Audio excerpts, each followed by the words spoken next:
Damos la bienvenida a nuestro amado Señor. Un gusto nuevamente estar en este lugar. Recordamos que tendremos reunión el domingo, ¿sí? Porque viene nuestro apóstol el sábado a la noche y todavía creo que entre las 9, las 9:30, así que vamos a lo posible a tener reunión el domingo a la noche. Vamos a ver el Salmo 15. Salmo precioso, vamos a leer del verso 1 al verso 4. Vamos a ir tranquilos hoy.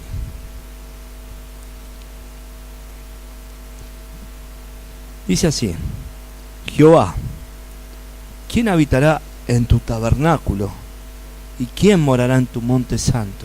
Es unas dos preguntas que se hacía David, ¿sí? Y él dice: el que anda en integridad y hace justicia y habla verdad en su corazón, el que no calumnia con su lengua, ni hace mal a su prójimo, ni admite reproche alguno contra su vecino. Vamos a leer hasta ahí. Podemos después seguir, pero vamos a leer el 4, porque le dije el 4, ¿sí? Pensé que ya había leído. Miren cómo estoy. Aquel a cuyos ojos el vil es menospreciado, pero honra a los que temen a Jehová. El que aún jurando en daño suyo, no por eso cambia. Perdónenme que no veía bien. Bien, vamos a ver, acá habla David. Jehová, ¿quién habitará en tu tabernáculo y quién morará en tu monte santo? ¿Qué era el tabernáculo? Nos preguntábamos mucho. El tabernáculo era una tienda de reunión que se usó antes de que se edificara el tabernáculo grande, ahí en Éxodo 33, el tabernáculo que edificó Moisés. Lo que era una tienda, una carpa, ¿sí? Como esa que tenía ya Horacio en Tucumán, esa carpa grandota, una de esas, y esa tienda se levantó fuera del campamento. Moisés estaba en esa tienda, y la nube que señalaba la divina presencia descendía y se ubicaba fuera de la tienda, ¿sí? A la puerta. El tabernáculo, por contraste, se levantó en el centro del campamento. Se levantó en el centro del campamento y la nube de gloria se ubicaba dentro y no fuera. De modo que al principio Moisés tenía que quedar fuera. Eso, si lo quieren ver, está en Éxodo, en el capítulo 40. Si lo quieren anotar. El Salmo 61:4 también nos habla un poquito de lo que era el tabernáculo.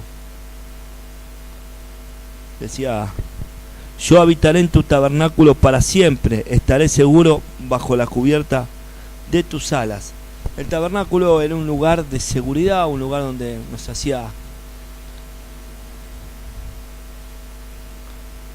Era un lugar de seguridad, y hoy el tabernáculo es la misma presencia de Dios. David decía: ¿quién habitará en tu tabernáculo? ¿Quién estará en tu presencia? ¿Quién podrá ser salvo? ¿Quién tendrá la vida eterna? ¿No? Todas esas preguntas de lo que antes era el tabernáculo y lo que se hacía. ¿Quiénes son las personas? Obviamente no quería saber los nombres, lo sabe Dios, ¿no? Pero sí quería saber cuál era lo que nosotros debíamos hacer para poder habitar en ese tabernáculo, ¿no? Y mire usted, dice así: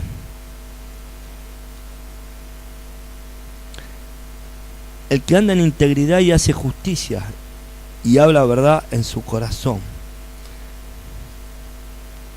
El que anda en integridad, el que es santo. ¿Sabe qué es la santidad?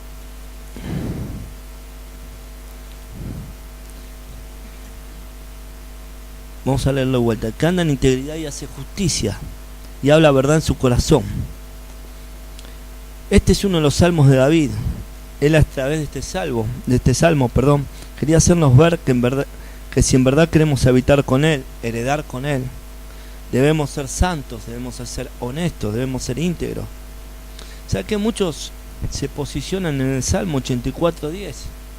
El Salmo 84:10, si quieren leerlo, pero yo les digo, dice: porque mejor es estar un día en tus atrios que 1000 fuera de ellos. Escogería antes estar a la puerta de la casa de Dios que habitar en moradas de maldad. Y está bueno, qué bueno, es decir, siempre usamos esto en el ministerio: mejor estar un día en tus atrios, en tu tabernáculo, en tu morada, que 1000 fuera de ellos. ¿sí? Pero, como digo yo, es una linda frase, muy honesta. Pero para estar en la casa de Jehová debemos ser santos y honestos. Dice la Biblia en 1 de Pedro, diga, sed santos porque yo soy santo, decía el Señor. O sea, ¿qué quiere decir? Si Él es santo y queremos ser a su imagen de Él, no hay otra condición de la que es ser santo. Debemos ser santos sí o sí. En definitiva, como Él es un Dios santo, nadie que no sea santo va a poder morar en ese tabernáculo. ¿Sí? Miren, la santidad no es un mérito por el cual podemos obtener una comunión con Dios, sino es un don de Cristo. La santidad es un don, no es ningún mérito. Dice, bueno, yo hice la famosa oración de fe y ahora soy santo.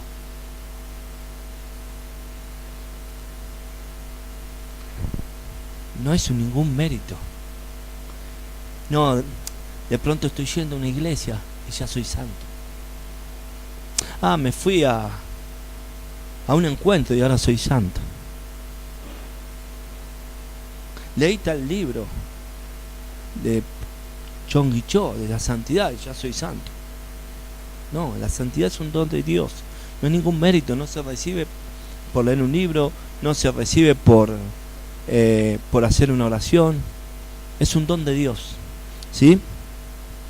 Es más, es la gloria de Dios que no puede tener nada que ver con la iniquidad y la impureza. Por lo tanto, si deseamos pertenecer a su pueblo, la santidad de Dios nos amonesta que vivamos en la Jerusalén santa de Dios. Debemos vivir en la Jerusalén santa de Dios. Usted dirá, ¿pero dónde está la Jerusalén santa de Dios? Dice que va a descender del cielo, pero nosotros somos santos y nuestra morada debe ser santa y debemos vivir en este mundo como santos.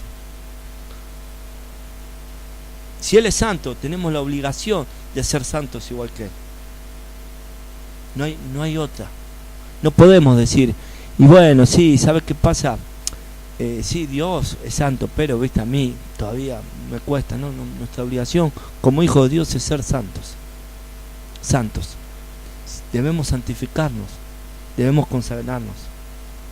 Y le voy a decir después por qué, ¿no?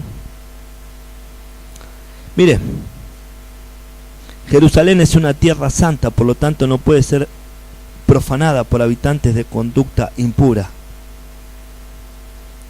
¿Quién habitará en tu tabernáculo y quién morará en tu monte santo? Vamos a ver qué dice Levítico 19, 2:1. Levítico capítulo 19, versículo 2 y 1 y 2.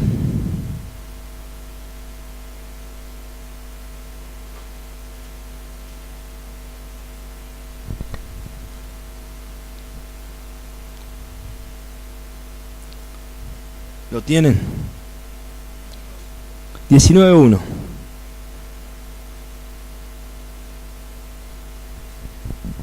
A ver quién lo quiere leer en cuando lleguemos. En voz bien fuerte.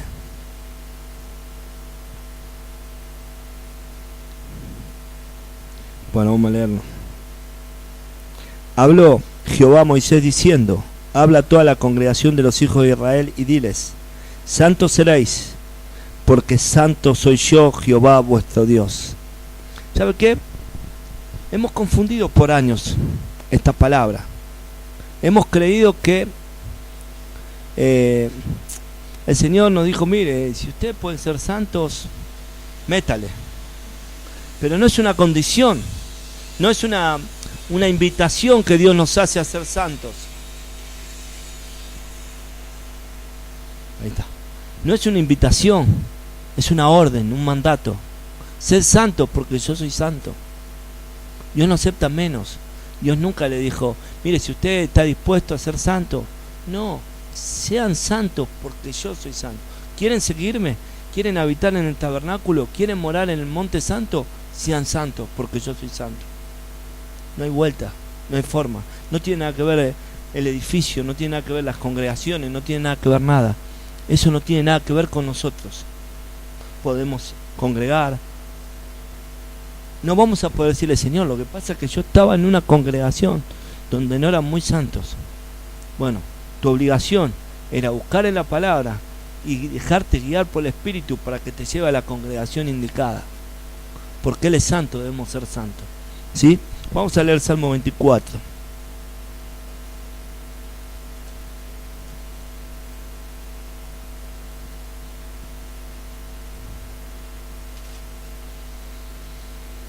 Primera de Pedro 1:16 es donde dice, sed santos porque yo soy santo. ¿Sí? También, si no quieren anotar. Salmo 24, versículos 3 y 4.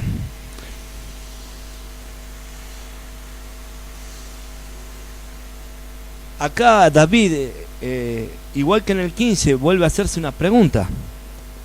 También dice en el versículo 3, ¿quién subirá al monte de Jehová? ¿Quién estará en su lugar santo? El limpio de manos y puro de corazón, el que no ha elevado su alma a cosas vanas, ni jurado con engaño. Vanas es cosas vacías. Mire cómo se repiten, pareciera a propósito, ¿no? Pero David da una característica de las personas, la evidencia para el cual puedan entrar al monte santo, puedan entrar al tabernáculo. Habla de los santos, de los íntegros, de los de manos puras, de los que no tienen engaño, de los que no tienen iniquidad. ¿Sí? ¿Estamos bien hasta ahí? Ahora, David, volviendo al Salmo 15, que estamos ahí nomás, se hace dos preguntas. ¿Quién habitará en tu tabernáculo? Y yo también me hacía esta pregunta, y es una obligación como hijos de Dios que debemos hacernos. ¿Quién habitará en tu tabernáculo? Porque ¿sabe qué? Cuando nosotros sabemos quién habitará en el tabernáculo del Señor, cuando sepamos quién habitará en el monte santo, sabremos cómo estamos nosotros, si estamos en condiciones de estar en ese tabernáculo, de estar en ese monte santo para cuando Él venga, o si todavía tenemos cosas de no muy santo, cosas de iniquidad, de cosas que no nos permiten habitar. Amén. Como decía antes, David no pregunta los nombres de los que se habían de salvar. No le interesan los nombres porque solamente los sabe Dios. David le está preguntando cuál es la característica para poder entrar en su tabernáculo. ¿Cuál es la característica para poder estar en su monte santo? ¿Qué es lo que debemos hacer nosotros como hijos de Dios? ¿Se entiende? Bien. Vamos todavía.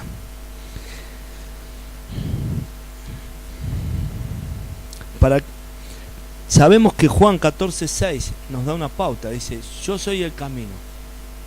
Él es el camino. Jesús mismo dijo, yo soy el camino. ¿Sí o no? También Jesús le dijo al joven rico en Mateo 19:17, si lo quiere buscar, búsquelo. Si quieres entrar en la vida, guarda mis mandamientos. Hay una evidencia. Búsquelo si quiere, Mateo 19:17, perdón. Si quieres entrar en la vida, guarda mis mandamientos.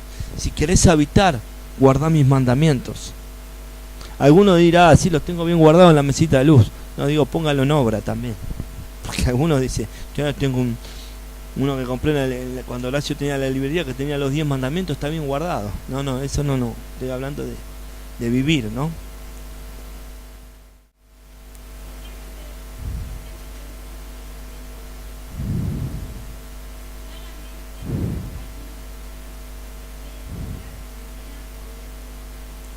Bien. Estamos bien, gracias. Respiramos. También Colosenses 2:6 también nos dice algo. Mire qué interesante lo que nos dice Colosenses 2:6, para que toma nota. Dice, por tanto, de la manera que habéis recibido al Señor Jesucristo, andad en Él. Él es el camino. Debemos obedecer sus mandamientos y debemos andar en ¿quién? En Él. Él es el camino. Usted quiere al monte santo, debe andar en Él. Y como Él anduvo, la palabra dice, debemos andar como Él anduvo. ¿Sí? Nótese que de otra manera Se le han hecho varios esta pregunta. El joven rico le dijo: maestro bueno, ¿qué haré para heredar la vida eterna? ¿Se acuerdan en Lucas? También está en Lucas, en Mateo, Lucas 18 le dice. También en Hechos de los Apóstoles. Vamos a leer Hechos de los Apóstoles en el capítulo 16-30. Es una misma pregunta dicha de otras maneras. El joven rico le dijo: maestro bueno, ¿qué debo hacer para heredar la vida eterna? Esta gente en Hechos 16:30 dice: y sacándolos les dijo: señores, ¿qué debo hacer para ser salvo? Acá había una persona que le estaba preguntando a Pablo y a Silas: ¿qué debo hacer para ser salvo? Es la gran pregunta. Todo el mundo, cuando uno dice que es cristiano, muchas de otras religiones dicen: yo también soy cristiano. Pero la gran pregunta es: ¿somos salvos? ¿Estaremos morando en el tabernáculo en el Monte Santo? ¿Heredaremos esta tierra? Esa es la gran pregunta. De momento que pisamos una iglesia creemos que somos salvos. Eso no es evidencia de ser salvos. Pero miren, también Hechos 2:37 también se preguntaban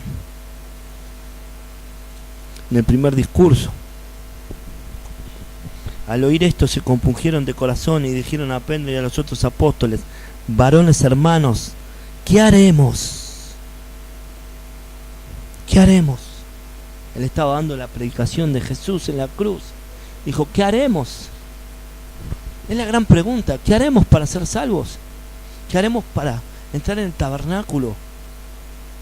Para estar en el Monte Santo. ¿Qué haremos? ¿Quién morará en tu santo monte? Acá se menciona el monte de Sión. El santo monte es el monte de Sión, ¿sí? Y podemos entender que ¿quiénes son los que van a estar en el santo monte de Sión? La iglesia triunfante. Hoy están, la iglesia triunfante va a estar en el monte de Sión. Podemos entender que en el monte de Sión vamos a estar aquellos que hemos triunfado, ¿sí? Entonces, andar en integridad. El que es íntegro, puro, que no tiene dobleces, que no es infiel, que no tiene dualidad, que no dice amar a Dios y está más preocupado en las cosas de este mundo. El hombre de doble ánimo es inconstante en todos sus caminos, dice la palabra. ¿Quién habitará? ¿Quién habitará? Génesis 17:1. Fijamos, miremos qué le dijo el Señor a Abraham en Génesis 17:1.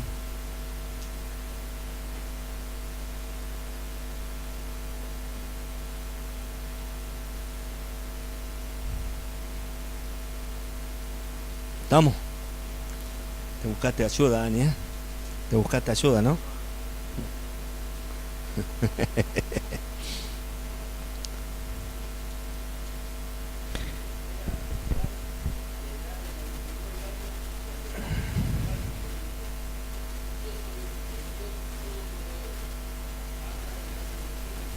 Sé perfecto, sé íntegro, sé perfecto. ¿Qué le dijo? Sé perfecto. También el Señor lo invitó como antes a ser santo. ¿Lo invitó a ser perfecto? No, le mandó. Entendamos que Él es el Rey, Él manda, Él no invita a hacer algo. Si nosotros decimos que somos hijos de Él, lo único que nos da la evidencia de ser hijo es la obediencia. Él manda. Perfecto, íntegro. Él manda. Después, bueno, cada uno. Pero Él nunca da una invitación. Ser santos porque yo soy santo, pero si quieren. No, es una orden. Ser santos porque yo soy santo. Anden, sean perfectos. ¿Sí? Qué tremendo, ¿no? El íntegro es aquel que no solo dice ser sano, sino que lo es sano en su corazón. Porque es muy fácil decir soy sano. Dios me sanó. Pero en verdad cuando uno entra a indagar con una persona, ves que Dios no lo sanó, que hay un montón de rencores, un montón de odio. El que es sano, el que es íntegro, sano en su corazón. No que a la primera cosa que se lo pincha, ¡ping! ¿Se entiende? El que es sano, sano. El que es sano no reacciona. A mí me hacen reír cuando me dice, casi me bajo de la cruz. Si te bajaste de la cruz nunca te subiste, papá. Nadie se puede bajar de la cruz. El Señor lo puso en la cruz y cuando lo bajaron en gloria a los 3 días. Nadie se puede bajar de la cruz. Si te bajás de la cruz nunca te subiste. Es así. En tu corazón debes ser sano. Si te pinchan y hay algo que tenemos que revisar. Amén. Pablo que le decía a Timoteo en 2 Timoteo 2:15. Miren lo que le decía.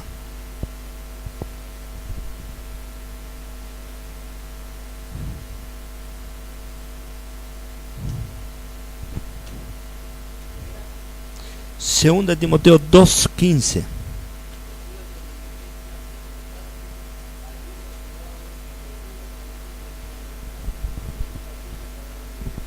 ¿Cómo debemos presentarnos? Aprobados. Como obrero que no tiene que avergonzarse y que usa bien la palabra de verdad. Pregunta. ¿Todos los que dicen ser cristianos usan bien la palabra de verdad? Ah. ¿Y por qué? ¿Será que hay unos intereses creados que no usan bien la palabra de verdad? Estamos en un tiempo duro, difícil, donde se levantan los falsos maestros, los falsos profetas, y que si Pablo le recalca a Timoteo que procura presentarte como varón aprobado, como alguien que usa bien la palabra de verdad, será porque en ese entonces había gente que no usaba bien la palabra de verdad. Cuanto más ahora que estamos en los últimos tiempos, donde se ha proliferado los falsos pastores, los falsos maestros, o sea, hay un montón de gente que no usa bien la palabra de verdad, que la usa para ganancias deshonestas. ¿Sí o no? Bueno, pero por lo pronto vamos a volver al Salmo 15, así no. El que anda en integridad y hace justicia, dice, ese habitará en el monte santo. Una de las características es hacer justicia.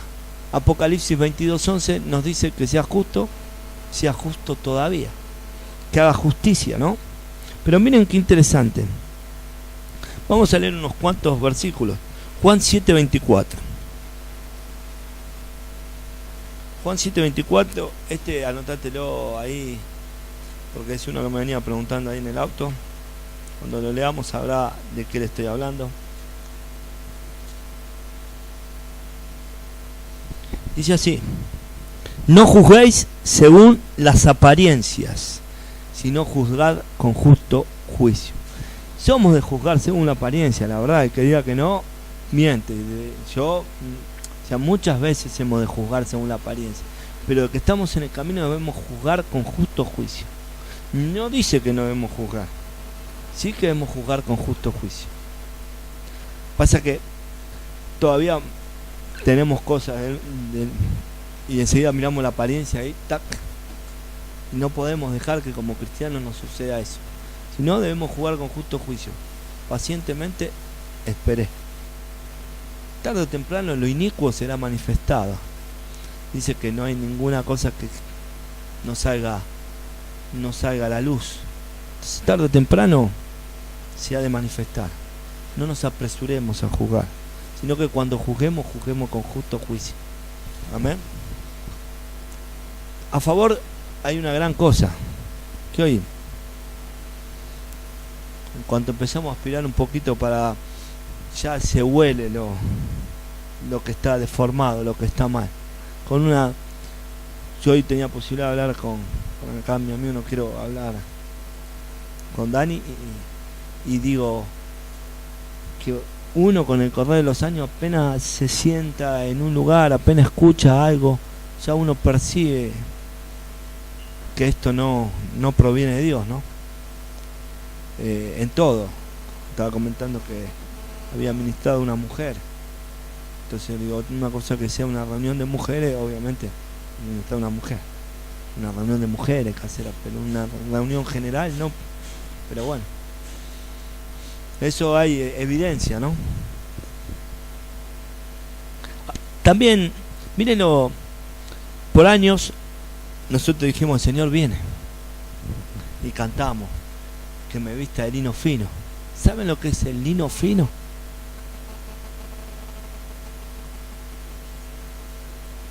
Muy bien. Apocalipsis 19:8.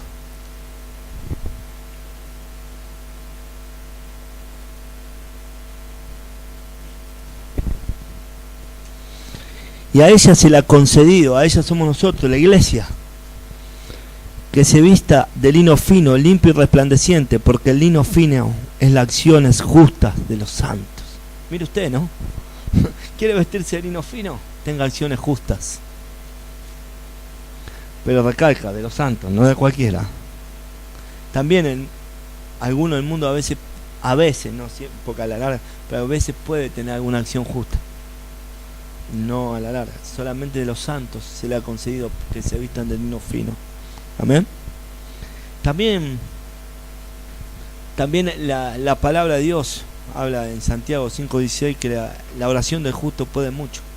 Y también esas cosas me preguntaba, porque a veces nuestra oración no llega, porque nuestra oración no... Dice, la oración eficaz del justo da dos cosas, eficaz y justo. Por eso el Señor dice, cuando oren, oren así. El Señor le está dando una pauta, como no oren con vanas repeticiones, sino oren y ahí les enseña el Señor. Pero también dice del justo. O sea que muchas veces para que nuestra oración no tenga estorbo, debemos tener actos de justicia. ¿Sí? Bien, volviendo al 15, también nos dice, al Salmo 15, que debemos hablar verdad. Debemos hablar verdad. ¿Sí? Salmo 15 dice, el que anda en integridad y hace justicia, y el que habla verdad en su corazón.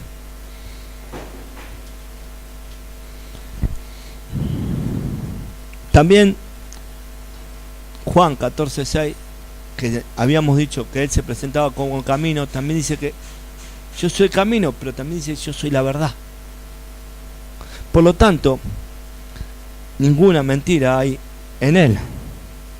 Por lo tanto, ninguna mentira debe haber en nosotros. Todos sabemos de dónde procede la mentira, ¿sí o no?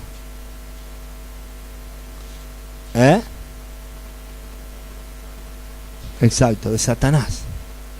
Por lo tanto, nosotros no podemos decir verdad y decir mentira. Santo pan. No podemos hablar mentira. Si sabemos que Él es el camino, Él es la verdad, y por lo tanto nosotros debemos andar como Él anduvo y debemos andar en verdad, no puede salir de nuestra boca nunca una mentira. Ni siquiera chiquitita, ni siquiera, como le dicen algunos, piadosa, nada. No puede haber en nosotros ningún atisbo de mentira. Porque si no, eso va a hacer que nosotros no podamos habitar en el Monte Santo. ¿Sí? Mire lo que dice Efesios 5:9.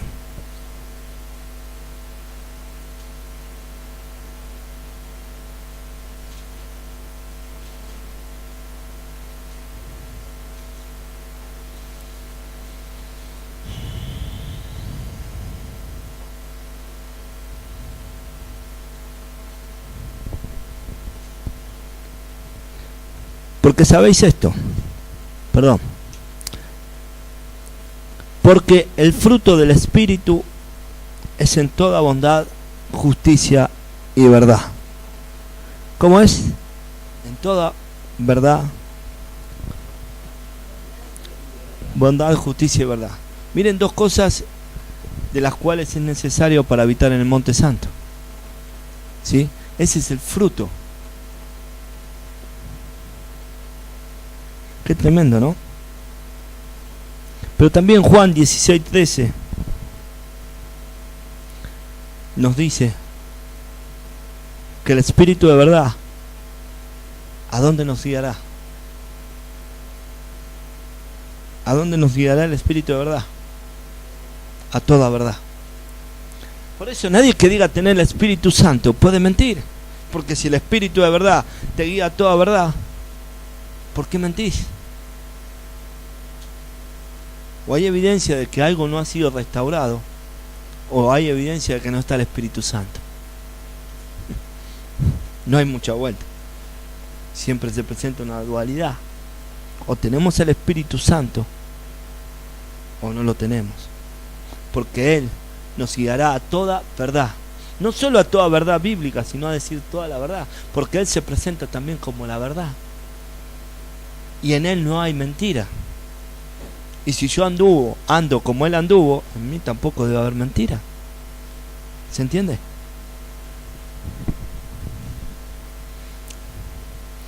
Ahora, pregunta. ¿Por qué muchos que dicen ser cristianos no son guiados a la verdad? No son guiados por la verdad. ¿No será que no tiene el Espíritu Santo o será que son apóstatas, como dice 1 Juan? De nosotros salieron, pero no eran de nosotros.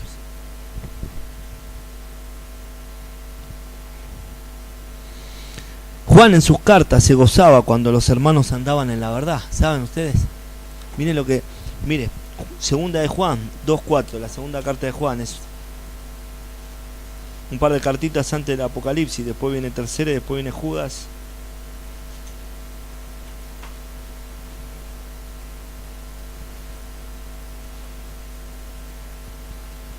Segunda de Juan 2:4 dice así: mucho me regocijé. A ver, alguien que lo lea porque estoy.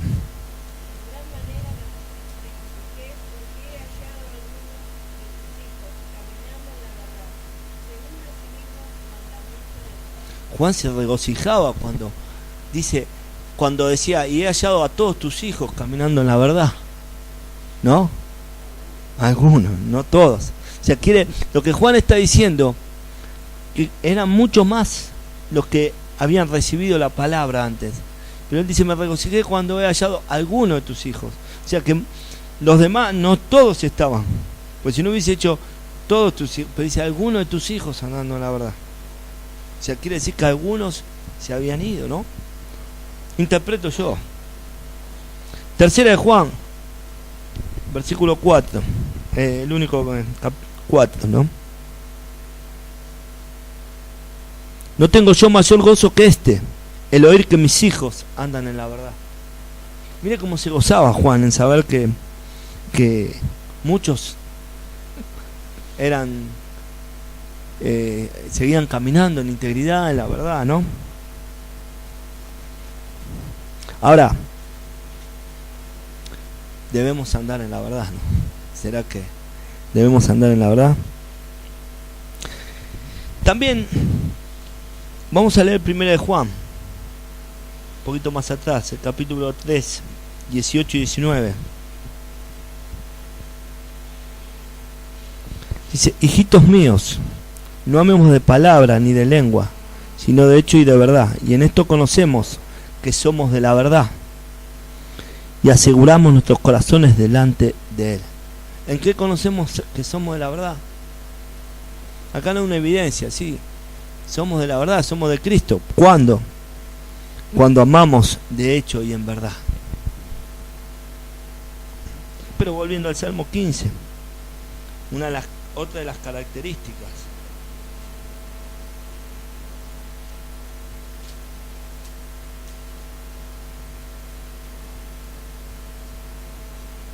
es, versículo 3, el que no calumnia con su lengua, ni hace mal a su prójimo, ni admite reproche alguno contra su vecino. Dice que no calumnia con su lengua. Veamos qué dice Proverbios, ya que estamos ahí. El 6:17. 6:17. Es un proverbio que usamos bastante acá, ¿no? Las cosas que aborrece el Señor, la lengua mentirosa. La lengua mentirosa. También el 19 dice el testigo falso que habla mentiras, que es también el que calumnia con su lengua, ¿no? Y el que siembra discordia entre hermanos. Miren qué interesante, ¿no? Dice que nadie puede estar en el monte santo de Dios si calumnia con su lengua. Y vemos los proverbios también que hacen hincapié en eso.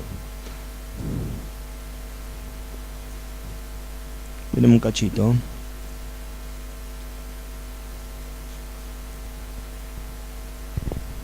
Mire lo que dice el Proverbios 13:5. Estamos hablando de la justicia también. Dice, el justo aborrece la palabra de mentira, mas el impío se hace odioso e infame. El justo aborrece la palabra de mentira. Si somos justos debemos aborrecer la mentira. ¿Sí? No hay vuelta. Ahora, vamos a leer unos cuantitos más. Algunos son de... Vamos a ir al Salmo 34, capítulo 13.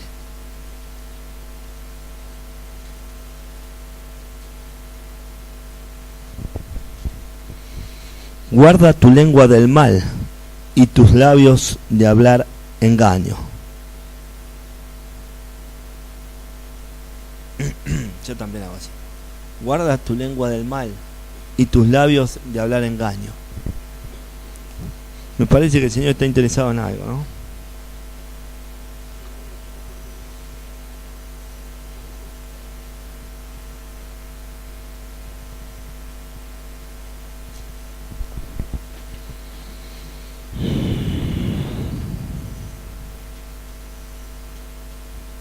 Plata escogida es la lengua del justo, mas el corazón de los impíos es como nada. Eso es un proverbio 10:20. También hay un proverbio 12:18 que dice: hay hombres cuyas palabras son como golpes de espada, mas la lengua de los sabios es medicina. O sea, nosotros tenemos que tener la lengua de los sabios. Con nuestra lengua de sabios estaremos obrando para que la gente sea sanada a través de la palabra de Dios, ¿no? Tengo un par de versículos más que son... Vamos a leerlos porque estamos bien de tiempo, creo. Y si no, estamos bien igual.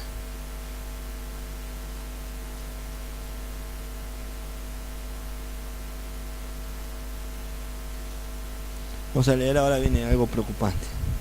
Santiago 1:26. Si alguno se cree religioso entre vosotros, acá dice, si alguno se cree cristiano, si alguno se cree creyente, y no refrena su lengua, sino que engaña a su corazón, la religión tal es vana. Pero vamos a ir un poquito más adelante, Santiago. Vamos a ver el 3, del 5 al 8. Así también la lengua es un miembro pequeño, pero se jacta de grandes cosas. He aquí cuán grande bosque enciende un pequeño fuego. Y la lengua es un fuego, un mundo de maldad. La lengua está puesta entre nuestros miembros y contamina todo el cuerpo, e inflama la rueda de la creación, y ella misma es inflamada por el infierno. Porque toda naturaleza de bestias, y de aves, y de serpientes, y de seres de mar, se doma y ha sido domada por naturaleza humana. Pero ningún hombre puede domar la lengua, que es un mal que no puede ser refrenado, llena de veneno mortal. Con ella bendecimos al Dios Padre y con ella maldecimos a los hombres que están hechos a la semejanza de Dios. De una misma boca proceden bendición y maldición. Podemos seguir, pero veamos que no podemos maldecir. Nuestra lengua está puesta para bendecir. Pero ¿por qué muchas veces de nuestra lengua sale maldición?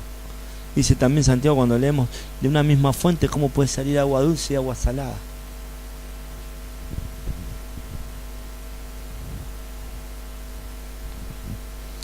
Vamos a ver. Vamos a Salmo 15. Reflexionemos en esto. También habla de que no hace mal a su prójimo, heredará el monte santo. ¿Sí?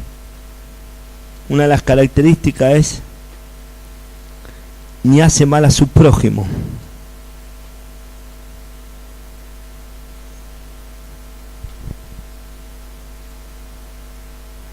Vamos a ver.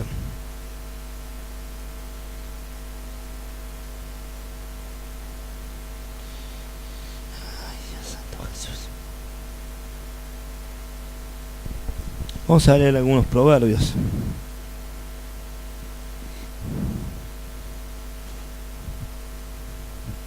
Proverbios 3:29. No intentes mal contra tu prójimo, que habita confiado junto a ti. Mira a la derecha, mira a la derecha, mira a la izquierda. Esos son prójimos. Bueno, Angélica, por fe, Angélica.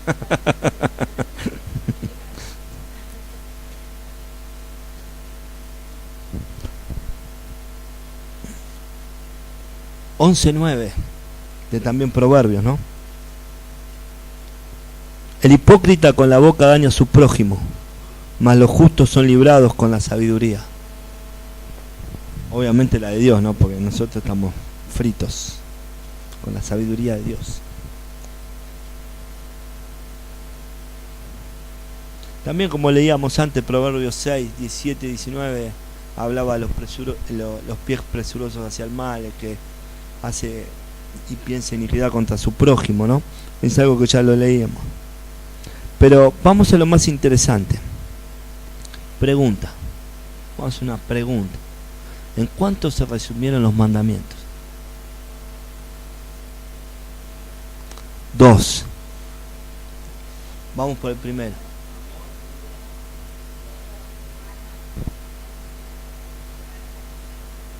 Con todo, ¿no? Bien. Amarás al Señor tu Dios con todo tu corazón, toda tu alma y toda tu mente, y con todo, como dicen ustedes. Con todo no está, pero agregamos nosotros porque suena bueno, está bueno. Con todo. Y el segundo es a tu prójimo como a ti mismo. Ahora, para los que toman nota, voy a decir unos versículos corridos, pero no. Mateo 5:43, Mateo 19:19. Y vaya contándolos. Mateo 22:39, Marcos 12:31, Lucas 10:27, Romanos 13:9, Gálatas 5:14. ¿Van bien? Si no, paramos. 13:9, Gálatas 5:14, Santiago 2:8. Vamos por parte. Vamos a buscar estos versículos, a ver qué es lo que nos dicen. ¿Sí? Vamos despacito, vamos por Mateo 5:43, vamos en el orden. A ver qué es lo que nos dicen. 5:43. No, 143 es una línea de colectivo. 5:43. Creo, digo yo. No la conozco, pero debe haber. 5:43.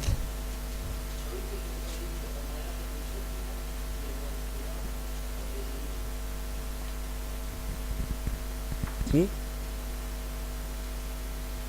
¿Oíste que amarás a tu prójimo? Bueno, después sigue. Está bien, pero habla de amar al prójimo.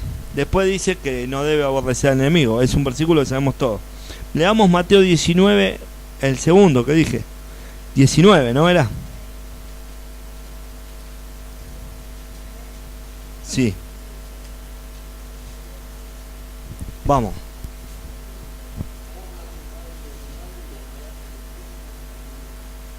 Amarás a tu prójimo. Vamos a leer el que sigue. 22:39, estamos ahí nomás.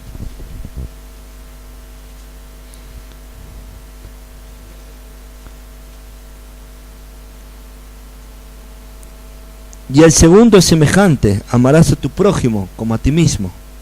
Él dice eso, ¿no? Marcos 12:31.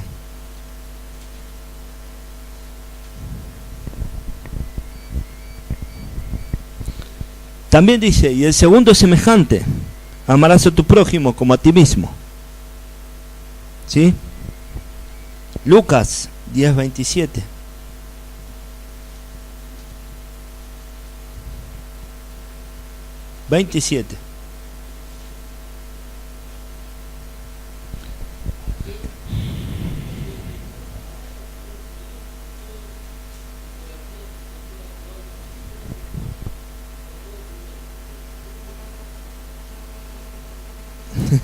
Vamos a leer Romanos 13:9. Romanos 13:9. Porque no adulterarás, no matarás, no hurtarás, no dirás falso testimonio, no codiciarás. Cualquier otro mandamiento en esta sentencia se resume. ¿Cómo se resume? ¿Lo tienen? Ahí está.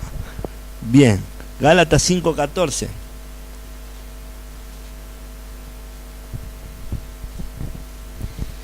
Porque toda la ley en esta sola palabra se cumple. Amarás a tu prójimo como a ti mismo. Santiago 2:8.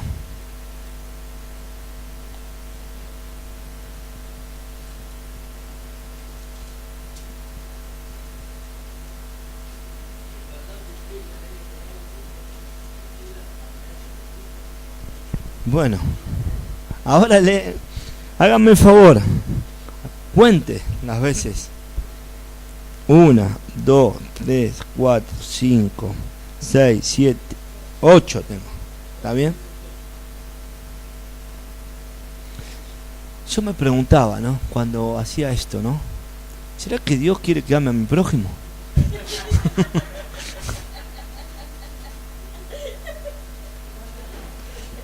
No sé. Porque en verdad nos reímos, ¿no? Pero en verdad me da ganas de llorar. Porque pensar que en algunos lados donde yo estuve, porque decidí irme de la iglesia, me han negado el saludo. Hoy me he peleado con un montón de gente que no me saluda. Y todos hemos pasado, los que hemos venido a otra iglesia, por lo mismo. Y después hablan que conocen. ¿Qué conocen? ¿Dónde quedan estos pasajes? Hay gente que me ve y creo que se pondría más contento. Iba a decir una tontera. Iba a decir, creo que se pone más contento si ven a Satanás, claro, porque vive con ellos, así que obviamente se van a poner más contentos. Pero no puede ser. No puede ser. Eso pues no conocen a Dios. Me parece que es bastante tajante. Por eso les decía antes, miren a su derecha, miren a su izquierda. Amarán a su prójimo. Miren para enfrente, para el fondo, para todos los costados. Amarás a tu prójimo. Después Dios determinará quién es el escogido, pero nuestra labor es amar al prójimo. Todos son los prójimos. Y si quieren, vamos a leer Lucas 10:29 para ver quién es el prójimo. Me diste pie, Mónica. Bueno, iba a terminar, pero justo tenía algo en la justo tenía algo en la guantera siempre. Sí. Dice así. Vamos a leer. Pero él, queriendo justificarse a sí mismo, dijo a Jesús: ¿y quién es el prójimo? Respondiendo Jesús le dijo: un hombre descendía de Jerusalén a Jericó y cayó en manos de ladrones, los cuales lo despojaron e hiriéndole se fueron, dejándoles medio muerto. Aconteció que descendió un sacerdote por aquel camino y viéndole pasó de largo. No lo vio porque tenía la sotana muy larga y no lo pudo ver. No es que no quiso verlo.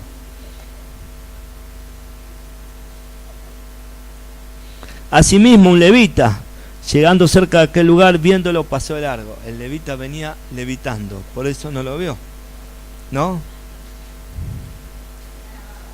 Evitando venía, levitando al que estaba en el piso, levitó, lo esquivó y levitó.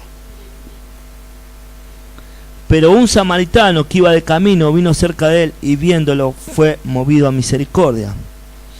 El samaritano era alguien, ¿se acuerdan la mujer samaritana cuando Jesús le vino a pedir agua? Dice que era de Samaria y que eran como rivales. Entonces, como yo siendo samaritano me vine a pedir agua a mí, tú siendo judío? Claro, y eran contrarios. Sin embargo, el que era imposible que haga misericordia, mire lo que hizo. El enemigo. Este era el enemigo. Pero la Biblia nos manda a amar a nuestros enemigos también, por la duda si tenemos alguna. Pero un samaritano que iba de camino vino cerca de él y viéndole fue movido a misericordia. Y acercándose vendó sus heridas, echándole aceite y vino, y poniéndole en su cabalgadura, lo llevó al mesón y cuidó de él. Otro día, al partir, sacó 2 denarios y lo dio al mesonero y le dijo: cuidámele,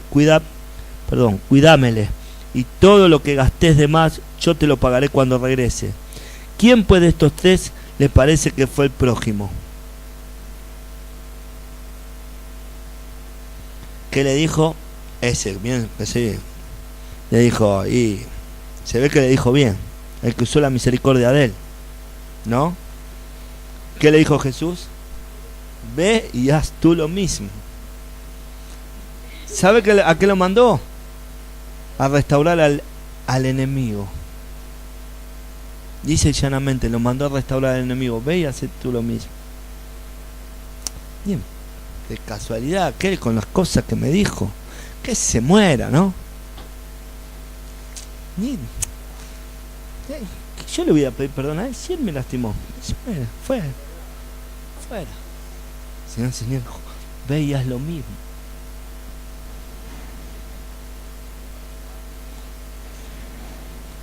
Nosotros lo denunciamos, pero eso no significa que no lo amemos. Si realmente no, o sea, nosotros, la palabra de Efesios 5:11 dice: no seas cómplice de las obras de las tinieblas, sino denuncialas. Nosotros lo denunciamos. Que ellos tengan problemas con nosotros, si lo denunciamos, no significa que nosotros tengamos que tener problemas con ellos. Yo le expliqué bien claro el otro día que mi problema no es contra la gente, sino contra la doctrina que enseña. Yo con la gente no, la gente la debo amar como Dios los amó. Yo los amo y ojalá muchos de ellos no sean apóstatas y que sean alguien que no tiene profundidad en la palabra y puedan alcanzar la sabiduría. Pero los otros en realidad no son enemigos nuestros, son enemigos de Dios. Por lo tanto se constituyen en enemigos nuestros. Pero nosotros no somos los que hacemos las cosas, es Dios el que va a decretar su justicia. Nosotros simplemente denunciamos, nada más. Nosotros denunciamos, no estamos para otra cosa.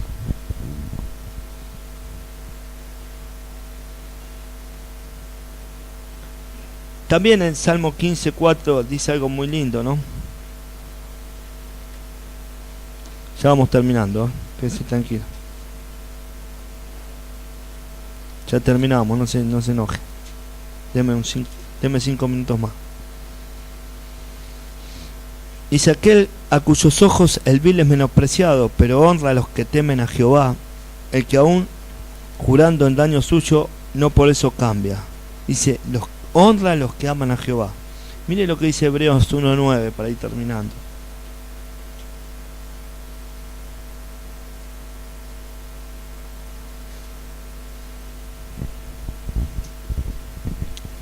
Has amado la justicia y aborrecido la maldad, por lo cual te ungió Dios, el Dios tuyo, con óleo de alegría más que a tus compañeros. Nosotros debemos amar la justicia y aborrecer la maldad, no a los hombres que hacen maldad, sino a la maldad. Debemos amar lo que Dios ama y aborrecer lo que Dios aborrece. Hay que entender una cosa: David,